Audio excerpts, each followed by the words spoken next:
Hey, good afternoon. This is a message for the people of crime, and you know who you are, and there's no judgment here.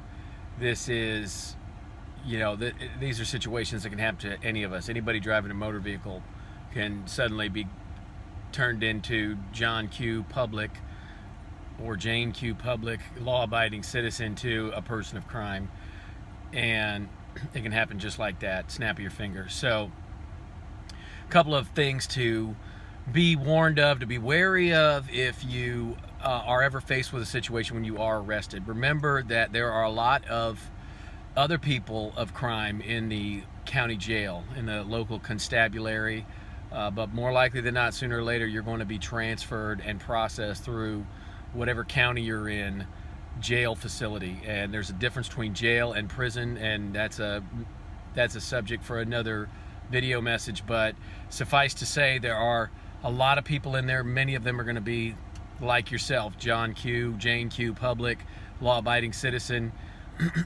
You have a brush with the law, and the next thing you know, you're sitting in there waiting to be processed out, trying to make collect calls to get a bail bond in place, etc.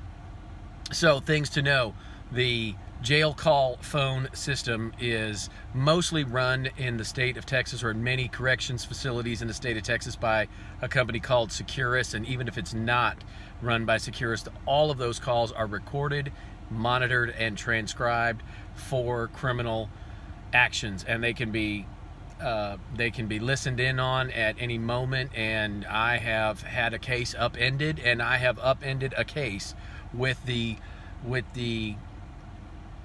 transcription of jail calls. So be wary about what you say, who you're talking to, admonitions, statements of responsibility, statements against interest. All of those can be used against you.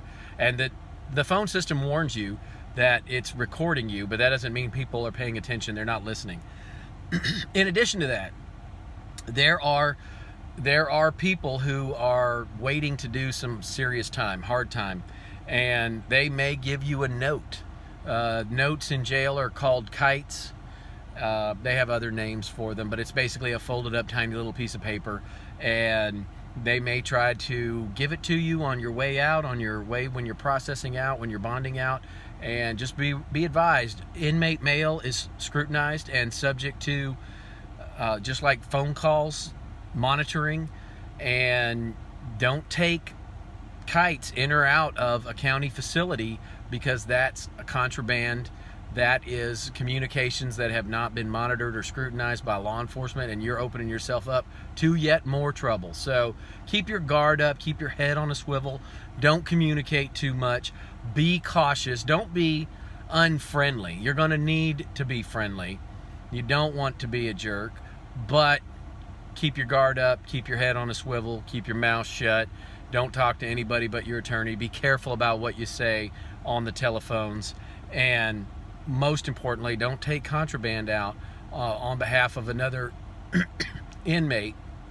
Don't take a kite and promise to get it to their great-great-granduncle or grandmother, because that's not your job. If you want to help that person, and there's nothing wrong with that, offer to make a collect call on their behalf, only one, or offer to look up their grandma or grandpa when you get out in the world.